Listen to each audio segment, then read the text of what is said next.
she was helping out the scene and not trying to jump on bandwagons. And, I think that's why she's lasted so long too.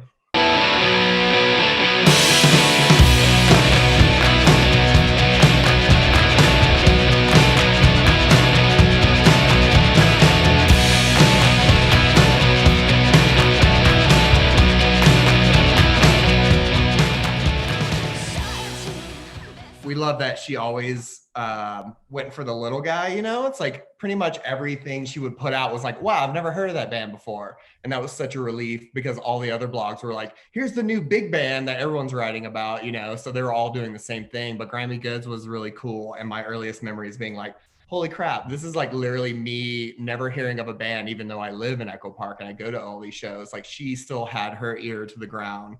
We are here with the Dead Ships. They just played a killer set at the Jubilee, and while watching them, I noticed you could extend your mouth huge. A really big head. I feel like my mouth is comparable in size to my head. So when I go Oh my God. It's a cool quirk, like I have a short middle finger.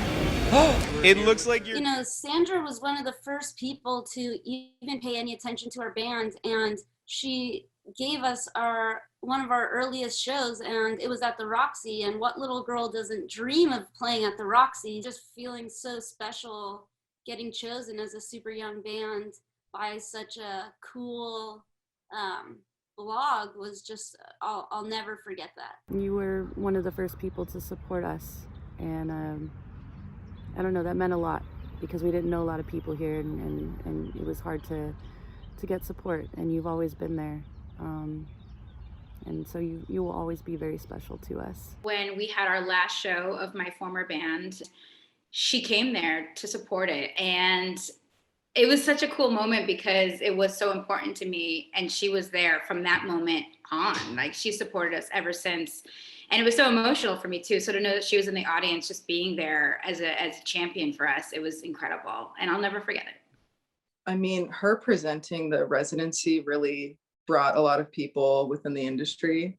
And she's always been so kind at, writing up about, she's noticed KERA and the Lesbians and has written about it in like all of her blogs, stemming from, releases that I've made, and then also like just bands to look out for. And that's really helped get a lot of recognition. You are tuned into another episode, and I am standing with KERA from KERA and the Lesbians. KERA, why don't you go ahead and tell me a little bit about yourself? In 1964, my parents fell in love and they had a baby, and that baby was me.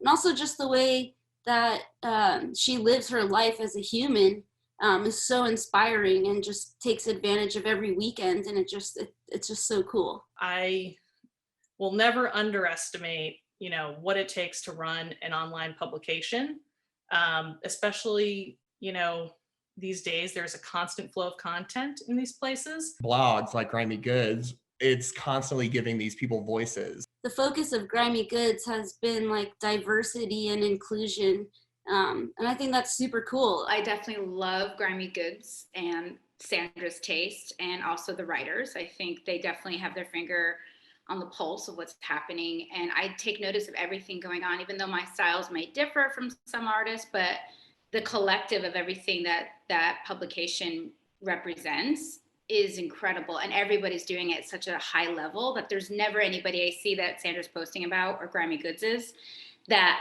I'm not like, oh, this, I'm like everyone, I'm like fire, yes. So when you guys go on tours, Happy Hollows, you're the only female of the band. What gripes do you have of sharing a band with boys?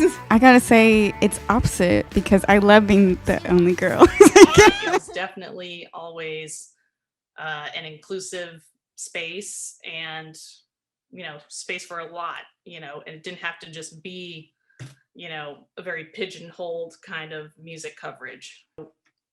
That felt like a big deal then, and it's still a big deal, but it was definitely an awesome space to have that, if that makes sense. Grimy Goods has been very diverse and very aware of that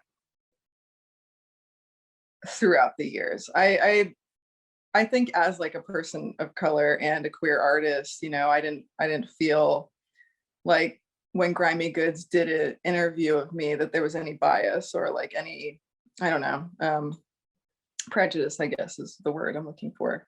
She always had great writers, great photographers, and she just, she kind of got our band throughout the entire process. You want to know what they think of your new music, and you want to know what they think about other music you might be missing. And it's just cool to get to know the photographers, the writers, everyone. It's so important. It's just as important as playing with different bands is getting to know different music journalists and blogs and everything else. It's just it's all part of it. It's all important,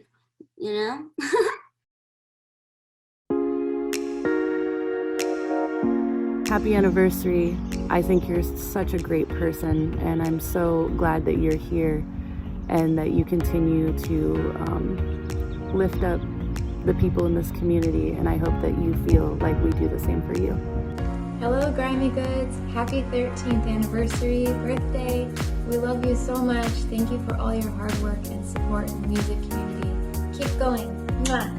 I just want to wish Sandra and Grimy Goods an amazing happy 13th birthday. I appreciate everything you ever did for us and everything you continue to do for the scene. I hope you have the most amazing time and all the success in the future. Super happy birthday, Grimy Goods. Love you all so much. Thanks so much for making us feel special and being a huge part of our ride on this crazy train. Happy birthday.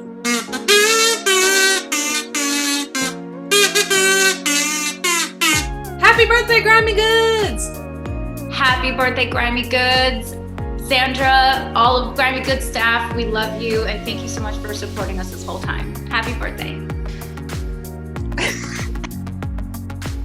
Sandy, Grimy Goods, I love you so much. Happy birthday. 13 years. Getting old. Grimy Goods, you're the best. 13 years and counting. Thank you so much for all that you do.